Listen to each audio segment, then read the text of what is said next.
नमस्कार दोस्तों, notebook IAS की यूट्यूब चैनल पर आपका स्वागत है। आइए देखते हैं आज की करंट अफेयर्स। एशिया प्रशांत मंच। दोस्तों, भारत के राष्ट्रपति श्रीमती द्रौपदी मुर्मू ने मानवाधिकार पर एशिया प्रशांत मंच की वार्षिक आम बैठक और द्विवर्षीय सम्मेलन का उद्घाटन किया है। आइए दोस्तों चलते हैं अगली खबर की ओर। अखिल भारतीय थल सैनिक शिविर 2023। दोस्तों, DG NCC lieutenant general Gurbir Pal Singh ने 20 सितंबर 2023 को Cariappa parade ground Delhi cantt में अखिल भारतीय थल सैनिक शिविर का औपचारिक उद्घाटन किया है। इसमें सभी राज्यों और संघ को कवर करने वाले 17 एनसीसी निर्देशालयों से लगभग 1547 कैडेट, जिसमें 867 लड़के और 680 लड़कियां शामिल हुई हैं।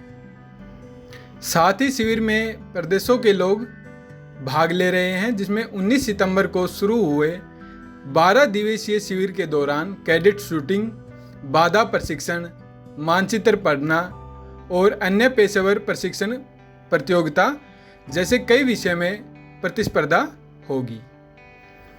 आइए दोस्तों चलते हैं अगली खबर की ओर। तेजू हवाई अड्डे पर नए बुनियादी ढांचे का उद्घाटन।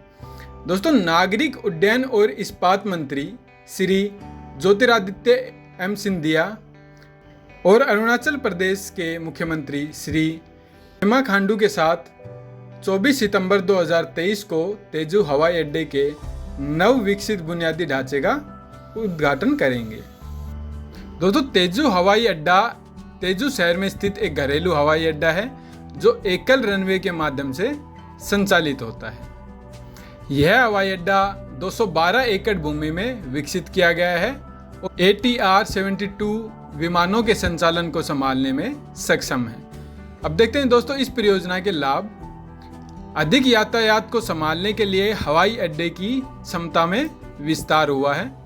साथ ही देश के बाकी हिस्सों के साथ उत्तर पूर्वी क्षेत्रों की बेहतर कनेक्टिविटी सुनिश्चित हुई है। इसके साथ ही पर्यटन, व्यापार और रोजगार सृजन को बढ़ावा मिलेगा। साथ ही क्षेत्र के बुनियादी ढांचे के विकास और आर्थिक विकास को बढ़ावा मिलेगा। आइए दोस्तों चलते हैं अगली खबर की ओर। ESI योजना। दोस्तों, हालिया रिपोर्ट में बताया गया है जुलाई 2023 के महीने में 19,88,000 नए श्रमिकों ने ESI योजना के तहत नामांकन करवाया है, जिसमें 25 वर्ष की आयु तक के युवा कर्मचारियों की संख्या 9,40,000 बताई गई है। दोस्तों, जुलाई 2023 के महीने में ESI योजना के तहत लगभग 27,870 नए प्रतिष्ठान भी पंजीकृत किए गए हैं। साथ ही जुलाई 2023 में ही 52 ट्रांसजेंडर कर्मचारियों को भी ESI योजना का लाभ दिया गया है। दोस्तों, ESI योजना का उद्घाटन 24 फरवरी 1952 को तत्कालीन प्रधानमंत्री श्री पंडित जवाहरलाल नेहरू द्वारा कानपुर में किया गया था। साथ ही दोस्तों, इस योजना के तहत लाभ लेने वाले सबसे पहले बीमित व्यक्ति पंडित जवाहरलाल नेहरू ही थे। शुरुआत में ESI योजना 1952 में देश के केवल 2 औद्योगिक केंद्रों अर्थात कानपुर और दिल्ली में लागू की गई थी। आज के दिन यह योजना 33 राज्यों और केंद्र शासित प्रदेशों के 843 से अधिक केंद्रों में लागू हो गई है। दोस्तों, इसमें बता दें आपको, रोजगार चोट के कारण बीमारी, मातृत्व, विकलांगता और मृत्यु की घटना के प्रभाव के खिलाफ और बीमित व्यक्तियों और उनके परिवारों को चिकित्सा देखभाल प्रदान करना इस योजना का मुख्य उद्देश्य है। साथ ही कारखानों और प्रतिष्ठानों की उपरोक्त श्रेणी के कर्मचारी जो प्रति माह 15,000 रुपये तक के वेतन लेते हैं, वो सभी ESI अधिनियम के तहत सामाजिक सुरक्षा कवर के पात्र हैं। दोस्तों, यह एक इंश्योरेंस स्कीम है जो कि रोजगार से जुड़े अलग अलग प्रतिष्ठानों के कर्मचारियों को एक सुरक्षा बीमा प्रदान करती है। आइए दोस्तों चलते हैं अगली खबर की ओर। ट्राइफेड PTP NER 2.0 योजना का दूसरा चरण शुरू करेगा।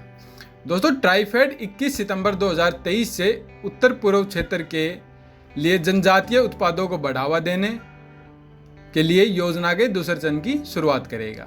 ट्राइफेड उत्तर पूर्वी हस्तशिल्प और हस्तकरघा विकास निगम, केंद्रीय नॉर्थ ईस्ट रीजन मंत्रालय और राज्य प्रशासन की टीमों के साथ उत्तर पूर्वी क्षेत्र के 29 जिलों की यात्रा करेंगे ताकि एक बार फिर से पहुंच बनाई जा सके।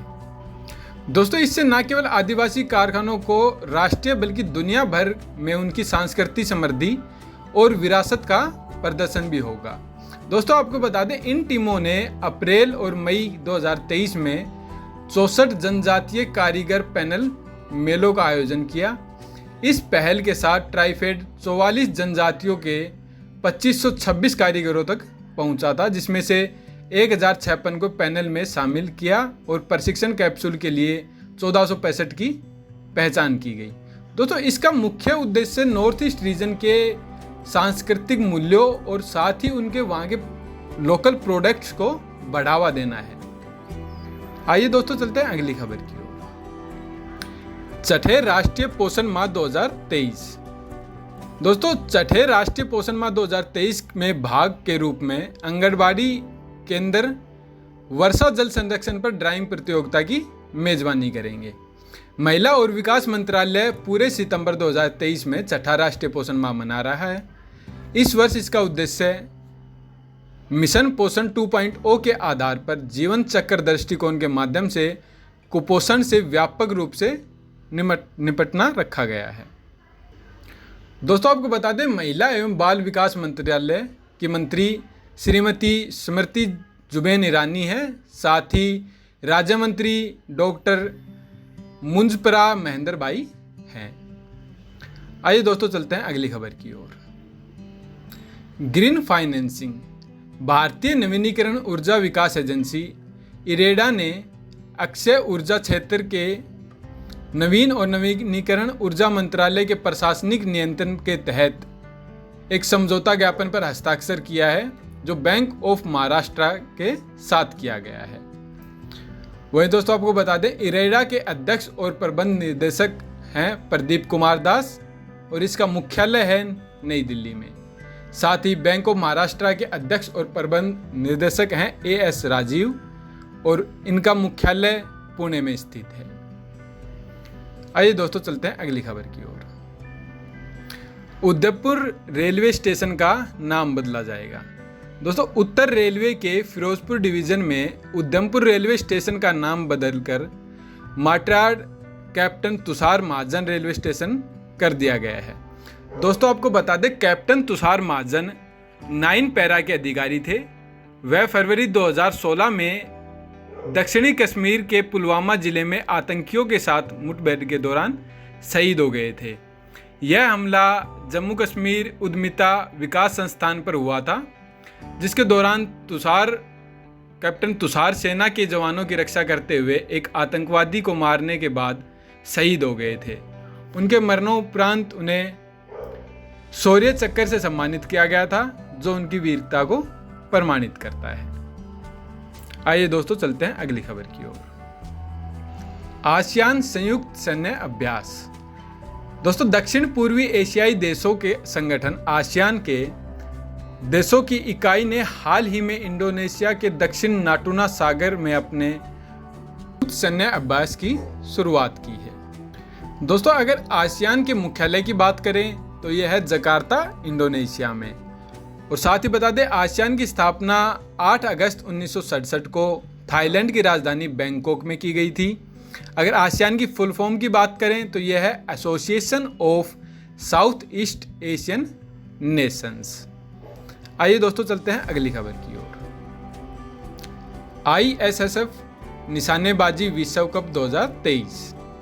दोस्तों, भारतीय निशानेबाज इलावेनिल वोलारिवान ने ब्राजील के रियो डी जनेरियो में विश्व कप 2023 में महिलाओं की 10 मीटर एयर राइफल प्रतिस्पर्धा में स्वर्ण पदक जीता है।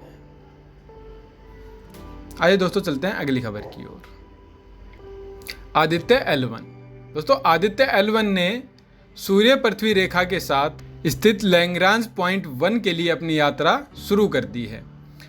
दोस्तों, भारतीय अंतरिक्ष अनुसंधान संगठन इसरो ने ट्रांस लैग्रांजियन 1 इंसर्जन को सफलतापूर्वक निष्पादित किया है, जिससे आदित्य L1 की लैग्रांज 1 पॉइंट के लिए 110 दिन की यात्रा शुरू हो गई है।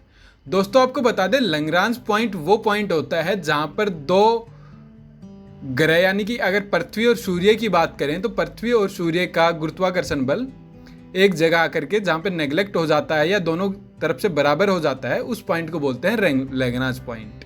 और आदित्य L1 को जिस जगह प्लेस किया जाएगा वो जगह है लैग्रांज पॉइंट 1, यानी कि L1।